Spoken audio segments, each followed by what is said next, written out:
Hello everyone, welcome to UGT. आज हम गाला sample paper 3 का सेक्शन सी सॉल्व करने जा रहे हैं। इससे रिलेटेड जो भी इसकी आंसर्स की हैं वो हमारे एप्लीकेशन में अवेलेबल है, आप वहां से डाउनलोड कर सकते हैं। चलिए स्टार्ट करते हैं।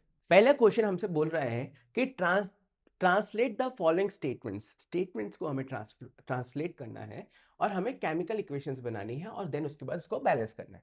सबसे पहले हमसे पूछा जा रहा है कि हाइड्रोजन गैस का फॉर्मूला क्या होता है? H2, right? Combine with nitrogen that is N2 and it gives ammonia NH3। तो ये क्या हुआ? ये एक अनबैलेंस्ड इक्वेशन हुई, राइट? ये अनबैलेंस्ड या स्केलेटन इक्वेशन हुई। हम इसको बैलेंस करेंगे तो क्या मिलेगा हमें? N2 plus H2 gives 2NH3, right? यहां पे देख सकते हैं कैसे बैलेंस है। यहां पे हम देख सकते हैं 2 नाइट्रोजन है, ठीक है? तो क्या यहाँ पे 2 नाइट्रोजन है? हाँ, 2 नाइट्रोजन है। यहाँ पे कितने H है? 2 H है और प्लस 3 तो 6 हो गया। तो यहाँ पे भी 3 इंटू 2 6 हो गया, इजी। देन उसके बाद हाइड्रोजन सल्फाइड जो गैस है वो क्या हो रही है? कंबाइन हो रही है H2S किसके साथ? ऑक्सीजन के साथ बर्न हो रही है, gives O2 and it will give water plus sulphur dioxide. तो sulphur dioxide SO2 plus that is water is H2O। अब यहां पे हमें बैलेंस करना है, राइट? तो यहां पे हमने बैलेंस किया हुआ है, इसको देख लेते हैं। यहां पे कितने टोटल O है? देखिए टोटल बैलेंस करके फिर भी चेक कर लेते हैं। तो 2 इंटू 2 दैट इज 4, तो यहां पे 2 इंटू 2 दैट इज 4। S कितना है? 2 है, तो यहां पे भी S2 है। ऑक्सीजन कितना है? 6 है, राइट? 6 ऑक्सीजन है, तो यहां पे 2 इंटू 2 दैट इज 4 और प्लस 2 दैट इज 6। तो ये बैलेंस हो गया। नेक्स्ट है potassium metal reacts with water. तो पोटेशियम का क्या होता है symbol? That is K, reacts with that is water. तो हमें पता है कि जब भी कोई मेटल आपका वाटर के साथ रिएक्ट करता है तो it will form potassium hydroxide. तो यहां पे क्या बनेगा? KOH plus hydrogen gas. अब हम यहां पे देख लेते हैं कैसे बैलेंस है। यहां पे हम देख सकते हैं कि 2K है, तो यहां पे भी 2K है। यहाँ पे 4H है, तो 4H मतलब ये 2 के साथ ये 2 हो गया और ये 2 के साथ 2, तो टोटल 4 हो गए। ऑक्सीजन कितने? 2, तो यहाँ पे लगा दे तो दैट इज 2। चलिए नेक्स्ट क्वेश्चन की तरफ चलते हैं। नेक्स्ट क्वेश्चन पूछा जा रहा है कि what is thermite process with equation. ठीक है, तो सबसे पहले हम थर्माइट के बारे में समझते हैं। ये एक ऐसी रिएक्शन या एक ऐसी प्रोसेस है जिसमें बहुत लार्ज अमाउंट में हीट रिलीज होती है। अब क्वेश्चन ये आता है कि हम इतने अमाउंट में हीट क्यों रिलीज करते हैं? तो बेसिकली इसको तो हम बहुत सारे एप्लीकेशंस में यूज करते हैं, बट जो यहाँ पे एनसीईआरटी में बेसिक जो एप्लीकेशन बता रखा है that is the joining of the railway track. आपको पता है कि जो रेलवे ट्रैक होते हैं उसके जो आयरन रॉड्स होते हैं वो कितने ज्यादा थिक होते हैं। उस आयरन को आपको मेल्ट करने के लिए बहुत सारी क्या चाहिए? हीट चाहिए। अब अगर हम ये समझते हैं कि अगर किसी सिटी पे हैं तो सिटी में तो हमें इलेक्ट्रिसिटी मिल जाएगा, हम इसको राइट क्या कर लेंगे? मेल्ट कर लेंगे। लेकिन इन केस कहीं पे हमारा कहते हैं रिमोट एरिया है, कहीं पे विलेजेस है, कहीं पे फॉरेस्ट एरिया में रेलवे ट्रैक है, तो वहां पे हम इलेक्ट्रिसिटी कहाँ लेके आ पाएंगे? तो इसलिए हम लोग क्या करते हैं, यहाँ पे थर्माइट रिएक्शन का यूज करते हैं। बेसिकली थर्माइट रिएक्शन क्या होती है कि जब भी हम फेरिक ऑक्साइड को एल्यूमिनियम के साथ रिएक्ट करते हैं तो यहाँ पे हमारा एल्यूमिनियम ऑक्साइड आयरन और लॉट ऑफ एनर्जी या हीट रिलीज होती है। ठीक है, तो यहाँ पे क्या होता है? मोस्ट रिएक्टिव लेस एक पर्टिकुलर ये जो रिएक्शन है it is a example of displacement reaction which is very high-low exothermic. ठीक है, ये क्या करता है? इतना आपका कहते हैं हीट रिलीज करता है कि जो पर्टिकुलर आयरन होता है उसको मोल्टन स्टेट में लेके चला जाता है। और बेसिकली होता क्या है कि जब आपका फेरिक ऑक्साइड या आयरन 3 ऑक्साइड एल्यूमिनियम के साथ रिएक्ट करता है तो आपका ये आयरन को मोल्ट कर देता है। इसके लिए यहाँ पे ये रिएक्शन है that is ferric oxide plus aluminium gives iron plus that is. ठीक है, चलिए नेक्स्ट क्वेश्चन की तरफ चलते हैं।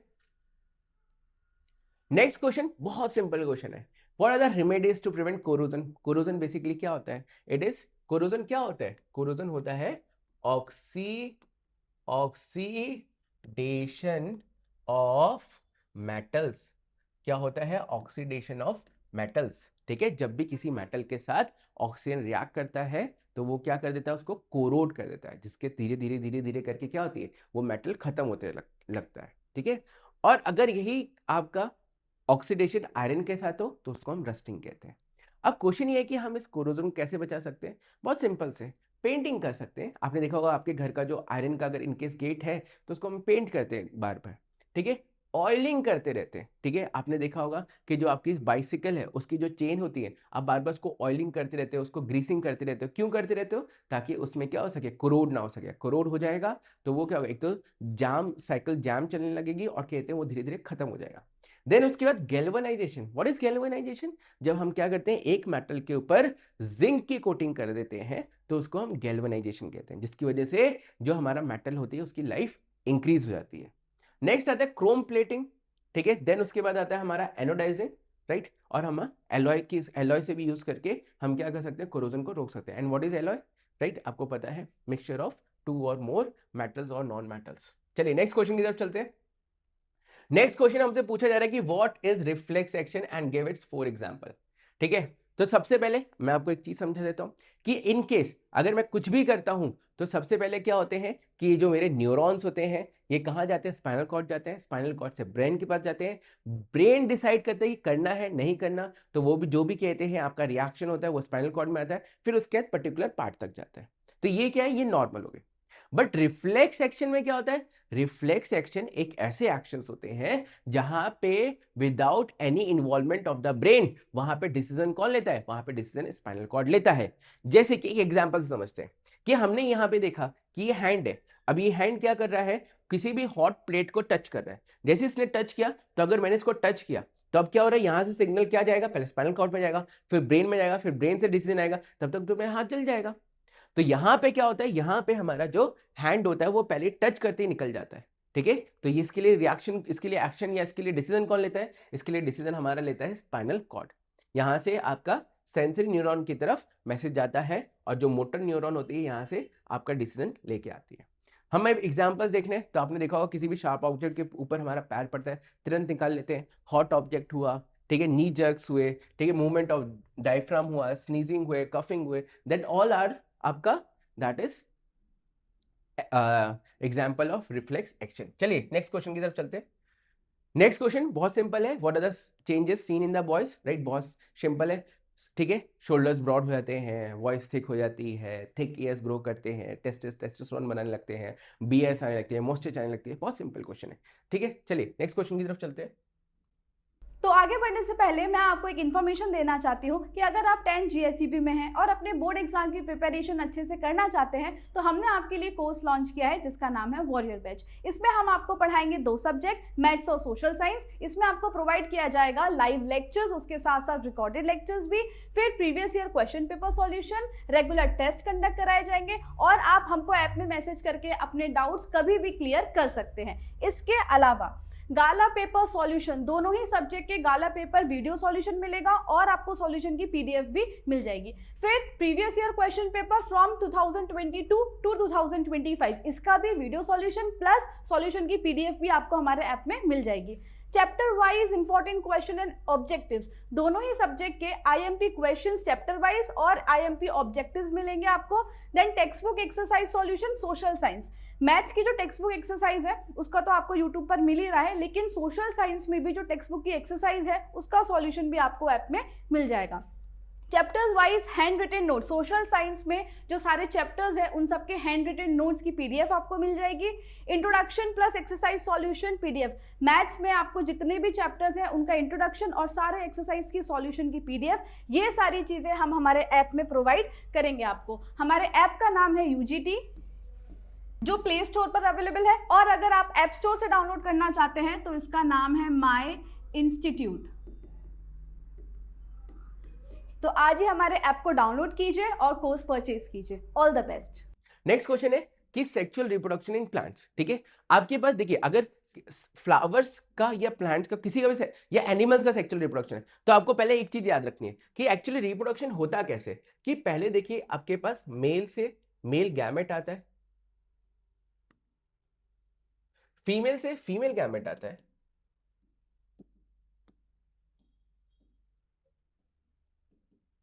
राइट। ये दोनों आपस में जब कंबाइन होते हैं तो इसको हम बोलते हैं फर्टिलाइजेशन, फर्टिलाइजेशन, ठीक है। ये क्या बनाता है, ये बनाता है हमारा जाइगोट, ये हमारा क्या बनाता है, जाइगोट, राइट। जाइगोट क्या होता है? जाइगोट सिंगल सेल्ड होता है, ठीक है। ये जब क्या मल्टीपल टाइम्स डिवाइड होता है, क्या होता है? मल्टीपल टाइम्स डिवाइड होता है, तो इट विल फॉर्म एम्ब्रियो, ये एम्ब्रियो बनाता है। अब अगर एनिमल्स है तो यहां पे बनेगा फीटस, ठीक है। अगर एनिमल है तो यहां पे क्या बनेगा? फीटस। और अगर प्लांट है तो यहां पे बनेगा सीड। तो बेसिकली अगर हम प्लांट्स के बारे में बात कर रहे हैं तो ये हमारा सीड है, ठीक है। तो वैसे क्या होता है कि सबसे पहले आपका सीड्स के अंदर क्या होता है? Male gamete is pollen grains. Pollen grains क्या होता है? ओवरी के पास जाता है, तो that is called pollination. There are two types of pollination, self pollination and cross pollination. Pollination के बाद क्या होता है? फर्टिलाइजेशन, जो मैंने आपको यहाँ पे बताया। फर्टिलाइजेशन में क्या होता है कि स्टिग्मा के ऊपर पोलन ग्रेन्स चिपक जाते हैं, देन उसके बाद पोलन ट्यूब से वो आपके पास ओवरी में जाते हैं, ठीक है। ये देखिए इस तरीके से पोलन ग्रेन्स यहाँ पे स्टिक हो गए हैं, ठीक है। ये स्टिग्मा है, राइट। यहाँ पे आपका ये पोलन ट्यूब है, इस पोलन ट्यूब से ये पोलन ग्रेन्स यहाँ तक जा रहे हैं, ठीक है। और यहाँ पे आपका ओवरी है, ठीक है। इस पर्टिकुलर ओवरी है, इस ओवरी के पास जाके क्या होते हैं? ये फ्यूज हो जाते हैं। फ्यूज होने के बाद क्या होता है? आपका फर्टिलाइजेशन होता है, ठीक है। यहाँ पे क्या होता है कि जो फर्टिलाइजेशन के बाद क्या होता है? आपका एम्ब्रियो फॉर्म होता है, जो मैंने आपको वहां पे बताया, ठीक है। And it is gradually converted into seeds, और सीड्स जब पकता है तो it will converted into fruit. चलिए नेक्स्ट क्वेश्चन की तरफ चलते हैं। नेक्स्ट क्वेश्चन हमसे पूछा जा रहा है कि भाई साहब एक डायग्राम बनाना है, ठीक है। कैसा डायग्राम बनाना है? एक हमें आपका कॉन्वेक्स लेंस का डायग्राम बनाना है। कॉन्वेक्स लेंस का डायग्राम में बनाने में क्या है हमारा कि हमें ऑब्जेक्ट कहाँ रखना है? हमें प्रिंसिपल फोकस मतलब F1 के ऊपर F1 और ऑप्टिकल सेंटर O के बीच में रखना है। तो देखिए ये रहा हमारा ऑप्टिकल सेंटर, यहाँ पे हमारा ऑप्टिकल सेंटर होगा, ये रहा हमारा F, हमने यहाँ पे ऑब्जेक्ट रख दिया, ठीक है। ये हमारा राइट कॉन्वेक्स लेंस का सबसे लास्ट क्या है आपका? लास्ट आपका केस है, जिसमें क्या होता है कि आपका एक्सेप्शन वाला केस होता है। तो जैसे हम लोगों ने ऑप्टिकल सेंटर ऑफ फोकस के बीच में हम लोगों ने ऑब्जेक्ट को रखा, तो जो इमेज है वो कहाँ बनती है? वो same side of the mirror बनती है। यहाँ पे हमें बिल्कुल नहीं लिखना कि 2f है, बियॉन्ड 2f है, इंफिनिटी है, नहीं लिखना। हमें क्या लिखना है? सिर्फ same side of the image बनती है। और same side of the image कैसी होती है? एनलार्ज होती है, और ये सीधी बनी है, इसलिए इसको हम क्या बोलते हैं? Virtual and erect image. चलिए यहाँ पे वही देखा गया है कि on the same side of the mirror, ठीक है। नेचर वर्चुअल एंड इरेक्ट, कैसी इमेज है? Enlarge, magnified. चलिए नेक्स्ट क्वेश्चन की तरफ चलते हैं। नेक्स्ट क्वेश्चन में हमारे पास क्या एक न्यूमेरिकल है फ्रॉम लाइट चैप्टर। तो हमें ये क्या बोला जा रहा है कि a concave mirror produces a real image. तो जनरली कॉन्केव मिरर एक केस को छोड़ के सारी की सारी केसेस में क्या बनाता है? रियल इमेज बनाता है, ठीक है। Placed at 10 centimetre. तो बेसिकली हमें यहाँ पे u क्या मिल गया है? u मिल गया है 10 centimetre.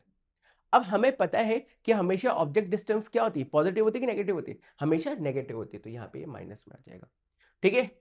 From the mirror if the image is enlarge by the factor of 4, ठीक है। Image is enlarge by factor of 4 मतलब कि 4 गुना, मतलब फैक्टर ऑफ 4 मतलब यहाँ पे जो मैग्निफिकेशन है वो कितना आ गया? 4 आ गया। अब हमें पता है मैग्निफिकेशन का फॉर्मूला क्या होता है? मैग्निफिकेशन का फॉर्मूला होता है माइनस v/u, है ना, right. Enlarge by factor 3। Find the focal length निकालना है। तो फोकल लेंथ के लिए तो हमें u ही है, हमें इसके लिए v भी चाहिए। तो हम क्या करें? मैग्निफिकेशन वाले फॉर्मूले से निकालें। मैग्निफिकेशन कितना है? दैट इज -4, ठीक है। -v/u कितना है हमारे पास? -10, राइट। तो यहां से ही कितना आ जाएगा आपका? यहां से हमारा जो v है इसे से माइनस कैंसिल, ये क्रॉस मल्टीप्लाई, तो ये -40 हो जाएगा। तो v हमारा -40 हो गया, ठीक है। देन हमें फोकल लेंथ निकालना है, किसका? मिरर का। तो मिरर का फोकल लेंथ निकालना है, तो हम यहाँ पे क्या यूज करेंगे? मिरर फॉर्मूला यूज करेंगे। तो मिरर फॉर्मूला क्या होता है? 1/f is equals to 1/v plus 1/u। तो f कितना है? f तो हमें पता नहीं है, f तो निकालना है। तो v कितना है हमारे पास? 1/-40 प्लस u कितना है? -10, ठीक है। तो 1/f is equals to 1/-40 plus minus minus, ठीक है। अब इन दोनों का एलसीएम लेंगे तो कितना आएगा? 40 ही आएगा। 1/4 इज इक्वल्स टू 40, ठीक है। 40 की टेबल में 40 क्या बात है? 1 जा, 10 की टेबल में आपका ये आएगा 4 जा। तो ये 1/f इज इक्वल्स टू -5/40, ठीक है। ये कितना आएगा? f आ जाएगा हमारा, दैट इज f आ जाएगा हमारा -8 सेंटीमीटर। आई होप आपको समझ में आ गया होगा, ठीक है। यहाँ पे बस एक समझाने के लिए किया है, और बाकी सॉल्यूशन तो आपको ये मिल ही गया है, ठीक है। चलिए आगे चलते हैं, ठीक है। नेक्स्ट क्वेश्चन है हमारा कि हमें एक फॉर्मूला डिराइव करना है किसका, पैरेलल कॉम्बिनेशन का। तो हमें पता है कि what is difference between series combination and parallel combination. तो एक बार समझ लेते हैं कि जो हमारा सीरीज कॉम्बिनेशन होता है,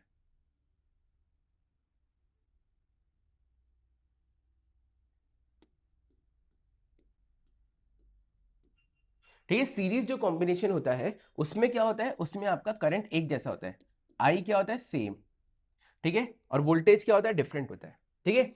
अब मैंने आपको एक बार समझाया हुआ है, पर मैं आपको एक और बार समझा देता हूं कैसे डिफरेंस पता करना है सीरीज और पैरेलल के बीच में। मैंने आपको क्या बताया कि हम पेन रखेंगे बैटरी के पास, इसको ऐसे ले जाएंगे, इसको ऐसे ले जाएंगे, ऐसे ले जाएंगे, ऐसे ले जाएंगे, ऐसे ले जाएंगे, ऐसे ले जाएंगे, ऐसे ले जाएंगे, और यहाँ पे क्या हमने पेन उठाया, नहीं उठाया। तो जहां पे हमें पेन उठाने की जरूरत नहीं पड़ती और सारे के सारे रेजिस्टेंस को हम पास कर जाते हैं, वो हमारा क्या होता है, सीरीज कॉम्बिनेशन होता है। पैरेलल में क्या होता है कि देखो यहां से ले गया, यहां ले गया, यहां ले गया, इस पॉइंट पे।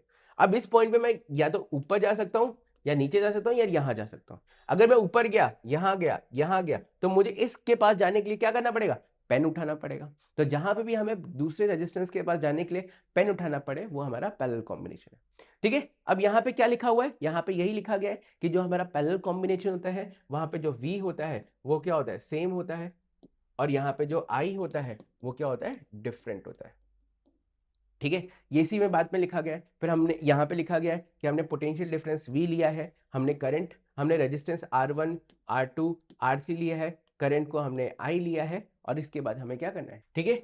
अब इसको सॉल्व करते हैं। तो जैसे कि हमें पता है यहाँ पे, ठीक है, करंट डिफरेंट है, तो हम क्या निकालेंगे, हम यहाँ पे निकालेंगे टोटल करंट।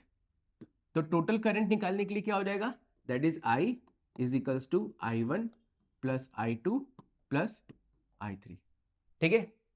अब हमें पता है according to Ohm's law V is equals to IR, लेकिन हमें यहाँ पे वैल्यू किसकी चाहिए, हमें वैल्यू चाहिए I की। तो ये क्या हो जाएगा, V upon R is equals to I। अब इसको हम पुट कर देंगे यहाँ पे, तो पहला आएगा V अपॉन आर पी। अब मैंने RP क्यों लिया, क्योंकि रेजिस्टेंस इन पैरेलल है, ठीक है। यहाँ पे I1 तो मैं इसको लिखूंगा V अपॉन R1 प्लस यहाँ पे लिखूंगा V upon R2 plus V upon R3। अब क्वेश्चन ये आता है कि मैंने यहाँ पे R1 R2 R3 लिया, पर मैंने V को V1 V2 नहीं लिया, क्योंकि अभी हमने समझा है कि जो आपका पैरेलल कॉम्बिनेशन होता है वहां पे वोल्टेज सेम होता है और करंट डिफरेंट होता है। तो यहां से हमने क्या किया, V अपॉन RP, V को कॉमन ले लिया, तो ये 1 upon R1 plus 1 upon R2 plus 1 upon R3। V से V कैंसल, तो ये क्या है, 1 upon RP upon 1 upon R1 plus 1 upon R2 plus 1 upon R3। ये हमारे पास क्या आ गया, पैरेलल कॉम्बिनेशन का फॉर्मूला आ गया, ठीक है, राइट। देखते हैं आगे, ठीक है। ये आपको पूरा वही बताया गया है कि हमने I2 I1 I3 लिया, फिर total current will be I is equal to this, ठीक है। देन उसके बाद हमने I1 को ऐसे लिख सकते हैं, I2 को ऐसे लिख सकते हैं, I3 को ऐसे लिख सकते हैं। फिर हमने क्या किया, तीनों को इस तरीके से रखा, देन उसके बाद वहां से हमने V को कैंसिल किया और हमारे पास ये फॉर्मूला आ गया। इस तरीके से रखा, V यहाँ से कॉमन लिया और 1 upon RP 1 upon this is the equation. यहाँ पे हमारा गाला सैंपल पर 3 का सेक्शन C खत्म होता है। इससे रिलेटेड कोई भी डाउट हो तो आप कमेंट करिए, और अगर इसके आंसर्स की चाहिए तो हमारे एप्लीकेशन में है, वहां से जाके डाउनलोड करिए। Thank you and have a nice day.